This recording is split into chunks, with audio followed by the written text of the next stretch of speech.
And that's why Bella and Edward play such drastic roles in the interpretation of literary romance. Now, I'm going to go get a handout. In the meantime, I would like you to read a brief summary of Breaking Dawn.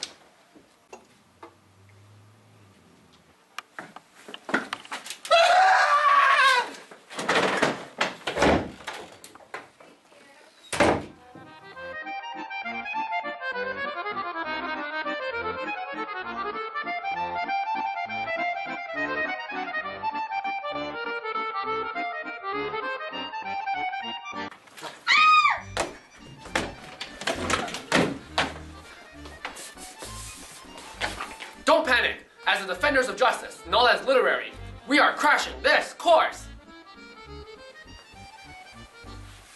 Sup, class? You've probably heard of us before. We're the Course Crashers, and we're here to teach you poetry the right way. Now, poetry is the cat's pajamas. It's the truest expression of humanity. It is the soul of a civilization and the most empowering display of passion. And where better to start than with Chaucer, the first English poet. Feel free to take notes at any time. Gentlemen, may I interject a moment, please? Right. If you want to know about Chaucer's poetry, you have to know a little bit about his time. Okay, we have 4 classes. We have the clergy, the bourgeoisie, the peasants, and the nobility. Okay, he's just late. Let's start with the clergy. The clergy is very important because it provided structure to society without any tangible rule of law.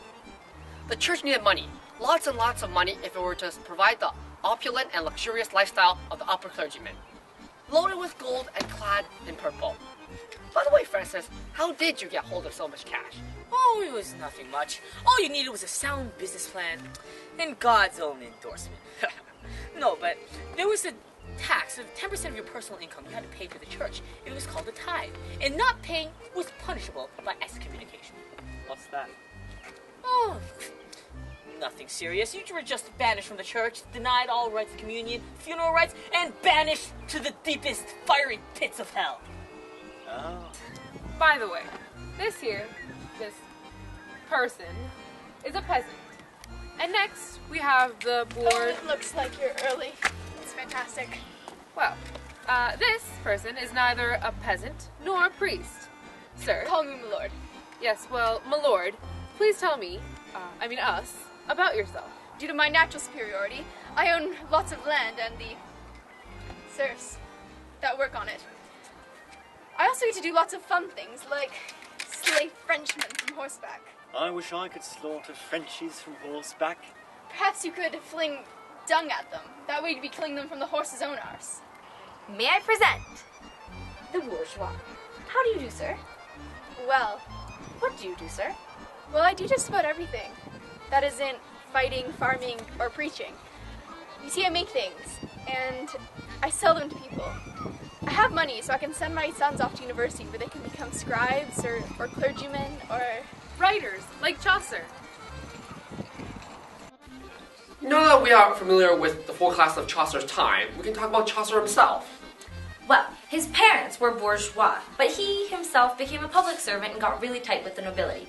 Then he traveled around a lot, met people from every walk of life, which made him the perfect candidate to write what may be the first epic poem in the history of the English language, Canterbury Tales, which is a poem about, it's a long poem, about a group of people on a pilgrimage to, guess where?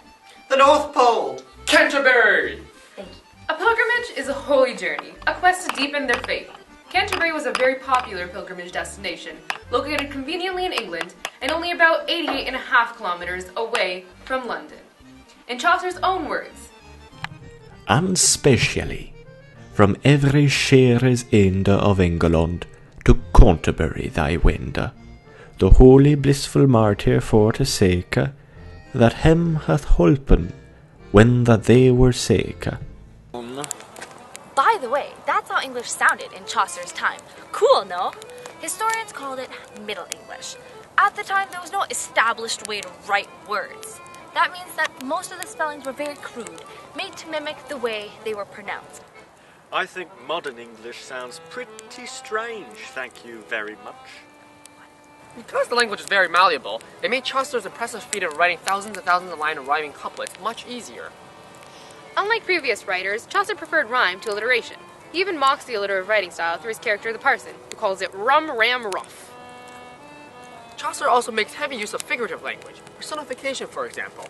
One Zephyrus eke with his sweet breath, inspired hath in every holt and head. As you no doubt know, Zephyrus is a south wind, Actually, it's the west wind. Just saying.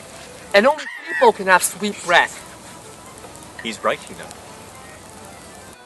And what kind of writer would Chaucer be if he neglected similes and metaphors? Nay, that a monk, when he is restless, is like unto a fish that is waterless. Of remedies of love, she knew perchance, for she could of that art, the old dancer. That last quote, actually, is a direct reference to the great Roman poet Ovid, who wrote a poem called Ars Amatoria, which is all about the art of love. And then, to balance things out, he wrote the counterpoint, which is Remedia Amoris, the cure for love. I've really got to read those, let me tell you. Okay. Also, the tales are absolutely bursting with irony. Check out this line about the friar. He had mad full many a marriage of young women at his own cost. Presumably because these women were his mistresses. I have really got to be a clergyman. However, it's evident from just a few tales that the Pilgrims of Canterbury tales weren't exactly beacons of virtue. In fact, Chaucer's making fun of the inherent incompatibilities between people's natural sensual drives and the artificial systems by which they're supposed to be regulated, namely chivalry and religion. In fact, these two systems were somewhat incompatible with each other. The church was in charge of controlling unrestricted outbursts among the lower classes. However, Europeans had never been completely Christianized, as they disliked the Christian ideals of chastity and pacifism. So, the aristocracy, who considered themselves to be somewhat apart from the church, as they possessed a modicum of culture outside the ecclesiastical realm, fashioned an obstacle to disorder out of refined eroticism. This is courtly love or chivalry, which is a knightly ideal. To follow these systems, Chaucer pit them against a character known as the Wife of Bath. She is quite an interesting character. Quite the character indeed.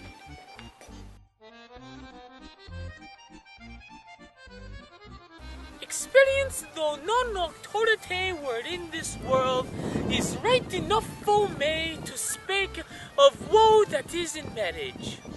For lordings, sith I 12 year was of age, thanked be God that is eternal life, husbands at church door I have had 5.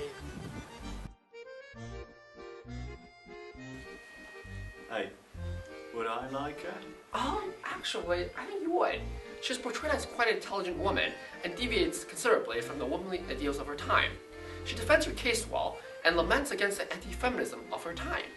She tells a story, a very useful tale, very useful indeed. In the tale, she tries to explain, what do women want? What do women want? And they say poetry isn't relevant. Attention, You take, Charles. Attention, vigilantes. We have you surrounded. If you come out now with your hands on your head, we'll give you a real trial with a judge and a jury. But if that's not your cup of tea, you could buy an indulgence. But judging from your clothes, you couldn't possibly afford it. Especially since you've been charged with blasphemy and high treason. Ooh! Oh! Hard luck! All right, get in, boys. All of you! I'm innocent, I tell you. Sit down! In the name of the law, blasphemy! Drag away! I'm innocent. Ah!